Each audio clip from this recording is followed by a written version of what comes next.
Alright, so I'm back, and today we're going to discuss. We're doing another rant of the week, by the way. So today we're going to be talking about my ratings. Because I've actually had quite a few people ask me, how I come up with my ratings, and primarily why I would give one figure a high score and then another figure a bad score, and such like that. Sorry, distracted with a Computron hand. Yeah. All right. So, but to get started, I want to talk about my sludge war that I did. A lot of people were telling me that they don't agree with it, and they believe that G Creations should have taken the victory there. And quite frankly, I agree. I was shocked that I gave Planet X the win. I didn't want to. Hell, I would have, at the beginning of the video, I would have sat there and said, G Creations is the best, Toy World's second best, then Fans Project and Planet X tied for last. But that's not how the board turned out. Now, one of the big points of contention is style. A lot of people were saying I shouldn't have given him a negative point for style. And the main reason why I gave him that negative point was because of the kibble. Because he has such an insane amount of kibble going on back here. Now, I'm not one that's usually against too much kibble, but this is a significant amount. And, a lot of people are saying, well, the G1 dinos had kibble, and it's like, okay, yeah, I get that. They did. But with the engineering level that we are at in this day and age, that's a little excessive. They could have found a way to fold the tail in a little bit better. Or at least lock it into place, because like these little pieces here, they just kind of almost flop. Okay. And as I pointed out in the video, there's no excuse for this. I mean, this thing almost drags on the ground. Yeah, it looks great in dyno mode, but really they could have collapsed this up a little bit. Just put a slider in there. There's no transformation. There's nothing going on this piece, and as such, there's no excuse for them not engineering something in there. And a lot of people are going to say, well, they made those sacrifices for this reason or this reason or this reason.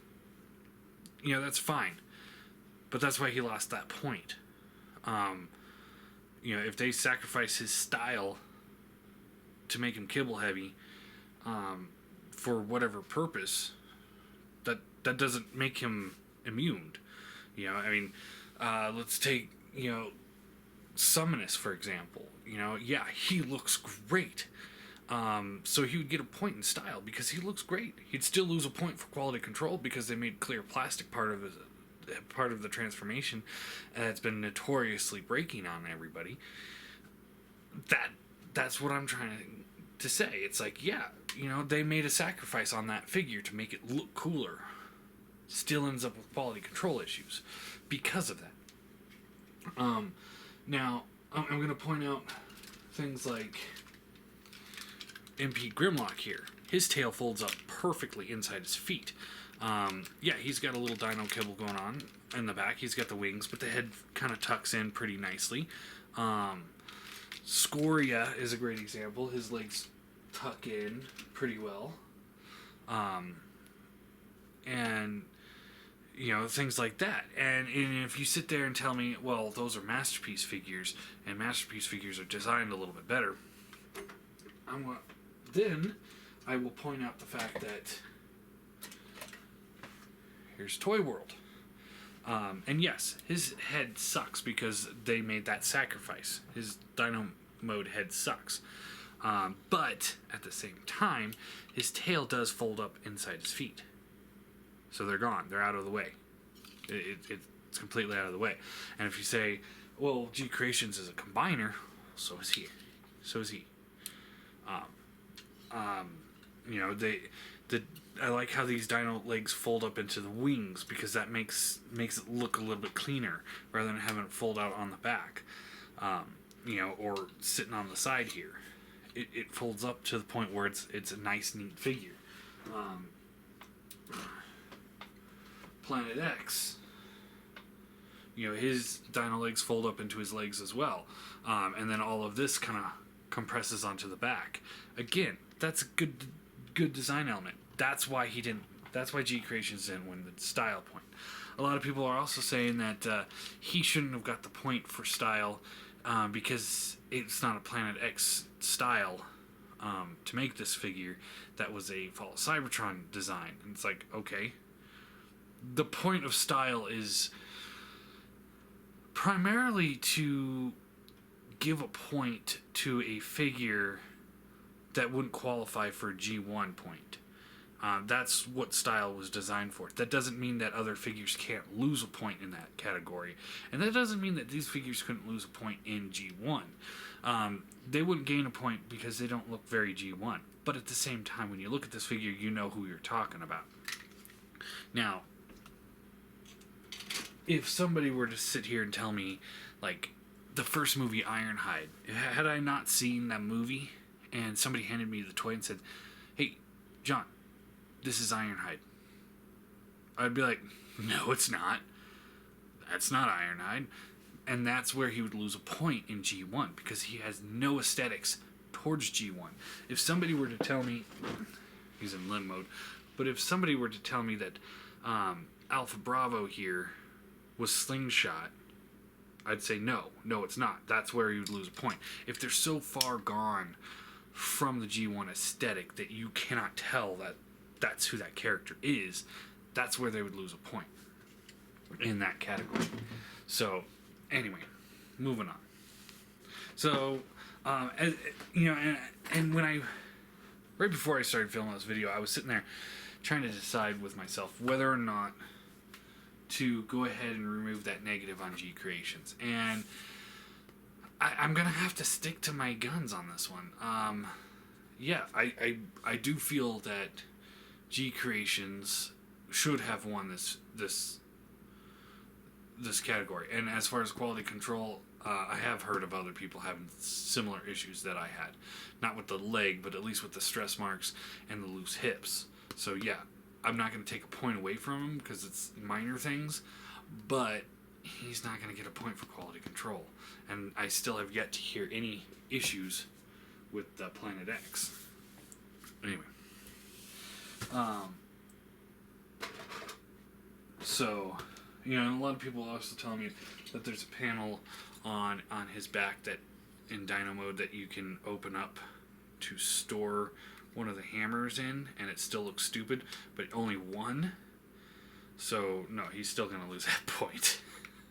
I don't care. He doesn't deserve a point for that. You know, and like I said, am I gonna sit here and say that I like Planet X Sludge better than I like G Creations? Watch my review on this, on the Planet X Sludge. You'll quickly realize, no, I don't like that figure. But that's because I'm not a huge fan of that style. So, no, I would still recommend G Creations over it because of that. So anyway, kind of lost my train of thought. I was going to say something else too about this, but oh well. So, moving on to the real meat of the matter of my rating system. Why I rate certain figures the way I do. You know, I rate the figure based on playability, quality control, the look of the figure, the overall awesomeness of the figure or crappiness of the figure. But also a huge factor in my pricing, or in my point system, is the price of the figure. Now, here's a great example of this. The Hasbro Motormaster. Is he a good figure? I think so. Is he a great figure? No. It's a Hasbro figure. It's not great. You're never going to get greatness out of a Hasbro figure. But would I still rate him higher than I did Diesel, the Fans Project one? Yeah. Oh, yeah. Why? Because one, Diesel is not a very fun toy to play with. And I know some people are sitting there saying, well, I transformed this guy just fine. And other people are saying, oh, he looks great on the shelf. I'm never going to touch him again, but he looks great on the shelf. That's kind of the point that I'm trying to make. Is if I don't have fun with it as a toy, I'm going to give it a lower score. I have fun with this figure. Do I think he's an awesome sculpt that's worthy to be on a, almost masterpiece style shelf? No. It's just a fun toy. This is and the price. This is $20 or $25. Diesel's $150.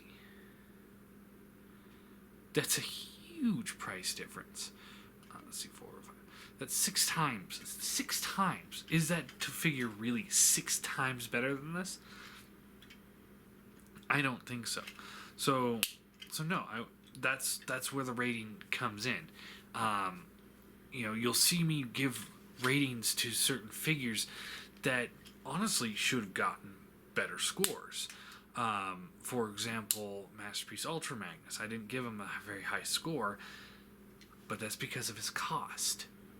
And at a near $200 figure, he better be damn near perfect. And while his flaws weren't, that bad, honestly, it was still bad enough that I'm sitting there and I'm like, this is a $200 toy? No, I don't think so. That's what I'm saying. It's like, all you guys out there with Feral Rex. I had Feral Rex. I love Feral Rex. I think he's probably the best combiner ever made. I switched to Warlord just because of the fact that he fits better with my collection. And yes, I am having a tinge of regret on that, but not quite that bad. I look over Warlord and I feel better. But for all you Feral Rex guys out there, you guys love Feral Rex. I love Feral Rex. We all love Feral Rex. Now look at that. Look at Razor Claw. Look at him. Just look at him real quick. And remember, what was he? 100, in between 120, 150, something like that. Okay. Is that figure worth that much money? That's a no-brainer. That's absolute no-brainer. Now, right now on eBay, they're being sold for about $300 a piece. Now, look back at that Razor Claw and tell me that's a $300 figure. No. Toy World's Orion. You look at that figure. Is he worth $100? That's pushing it for that figure. But, okay. Is he worth $250 to $300? I don't know. That's just hilarious. So if they were at that cost when I purchased them, yes, they're getting a lower score because that's not a good value to me. And yeah, my rating does go on the price, and not just the price, but the price of which I purchased the figure for. And so it's like, if I spend $300 on Orion, I'm expecting a really, really good figure. And what I get is Orion. And it's like, that's not $300. So that's a huge, huge thing with my rating scale. A lot of people aren't a huge fan of the Hasbro Superion. Is that figure better than the TFC Uranus? In some ways it is, I think. But the quality of the figures isn't. Definitely, most of those TFC jets are a lot better than the Hasbro jets. But I still rated the Hasbro jets on average higher than I did the TFC jets. Why? Because for the price of one of those TFC jets, you can get the entire Hasbro set. So I don't just rate a figure on how awesome it is. because price is such a huge factor for the average collector. You know, there are some collectors out there that have a lot of money, and they can buy all the Masterpiece figures that come out, and they can buy all the third-party figures that come out. But for me, I don't have that kind of money to drop on, you know, just piles of figures all at once. You know, sometimes I do, but for the most part, I don't. I've got bills. I've got, you know, I've got a life. I've got other things I got to take care of. So when I do spend money on a figure, you know, that's hard-earned money for me. And I want to make sure that I'm getting what my money's worth. And when I don't, that's when I get irritated.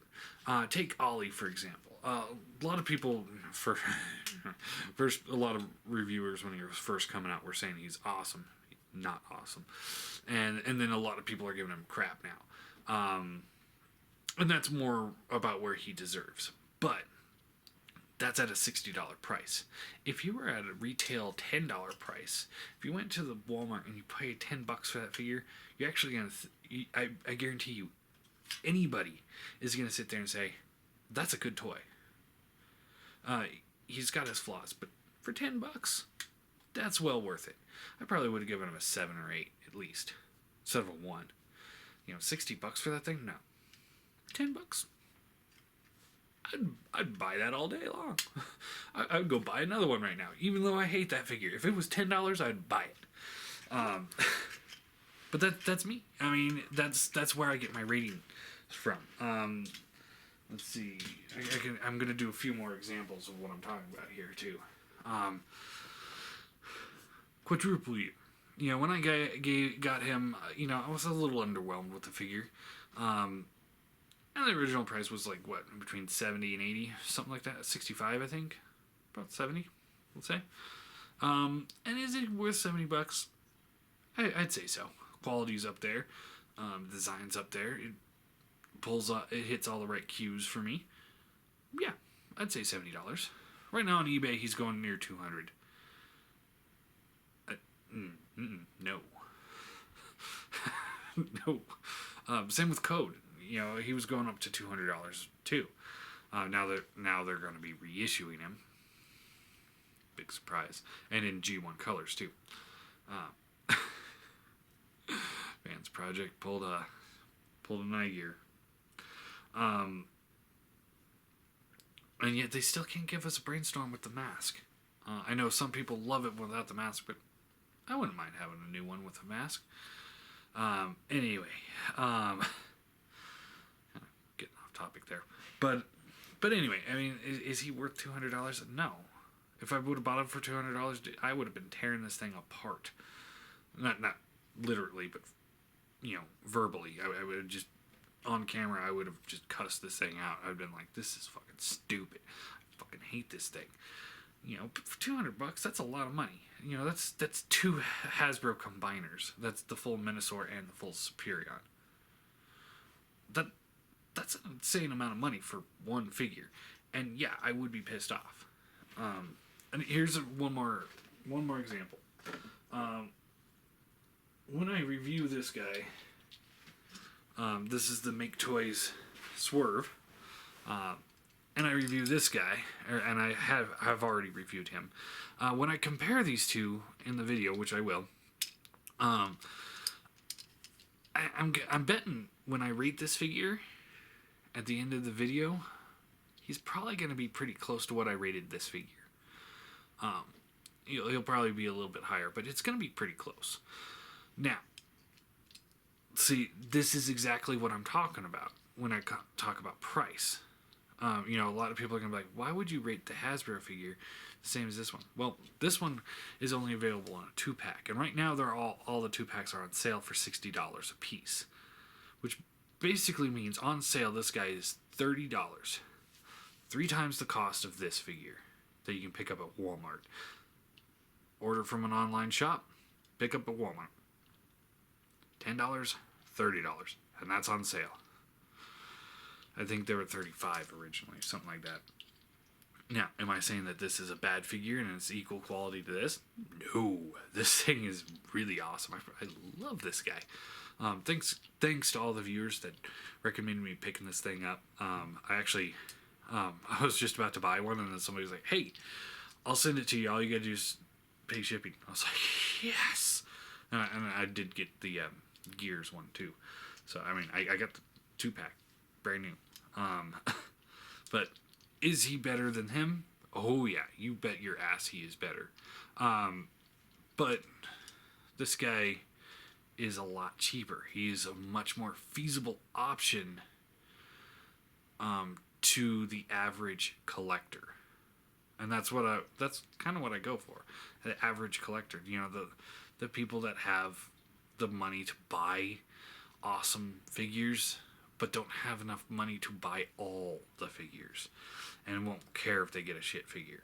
That's what I go for. I'm trying to, when I buy a figure, I honestly sit there and think, first thing is like, should this thing be sold for this price, and do I like it? And how am I going to review this figure? That's one problem I have with the Computron set, is just because it's like, I sit there and look at it, it's like, how the hell am I going to review this damn thing? That thing's a nightmare. But yeah, I mean, this guy is a great option for a lot of people, and a lot of people are really happy with it. Hell, I was completely happy with it.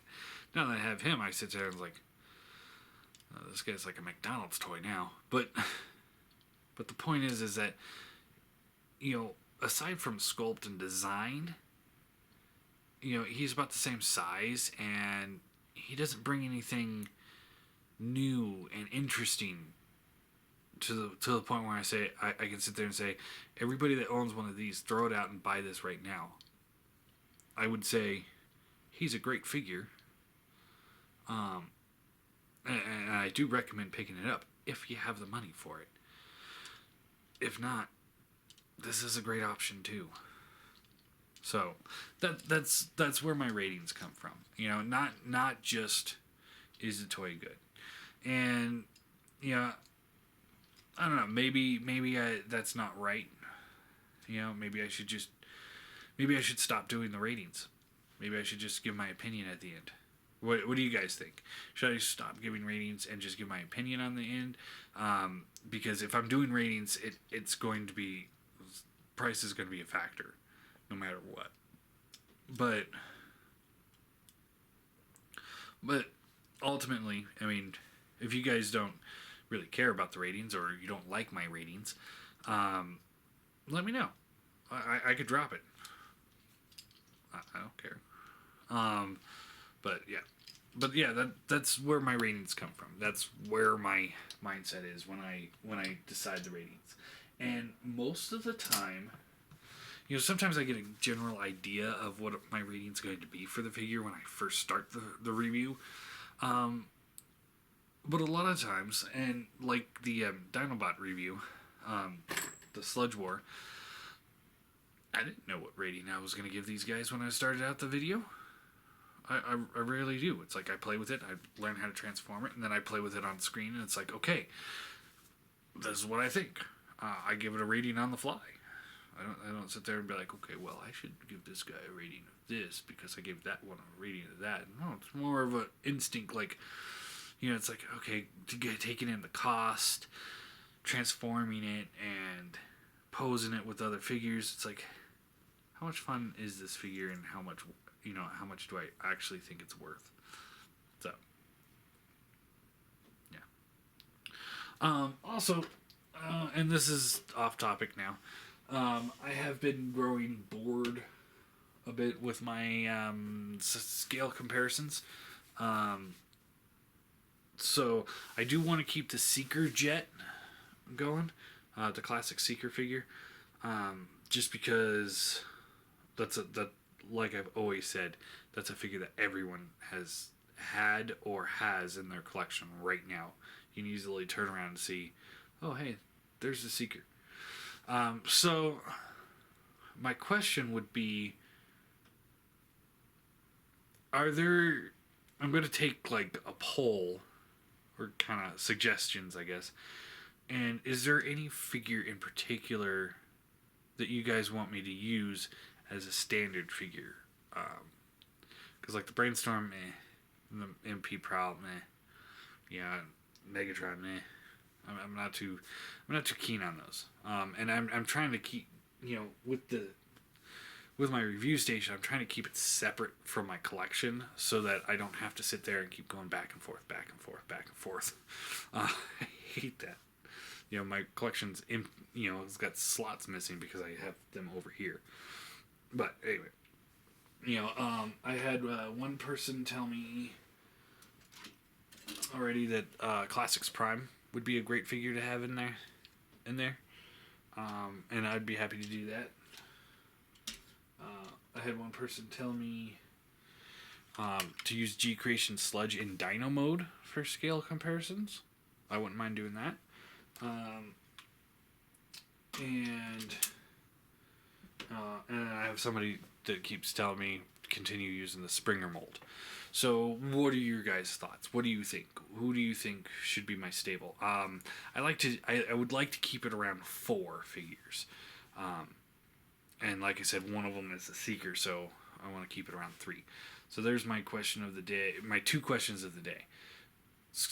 Who do you want to see as my standard comparisons? Or, would you like me to do something like certain reviewers do and be like, okay, here the figure is next to a bottle of water. Or my hand. Because, that helps with scale comparison. Still give that one shit for that. And do you want me to drop the ratings, or do you guys still like the ratings?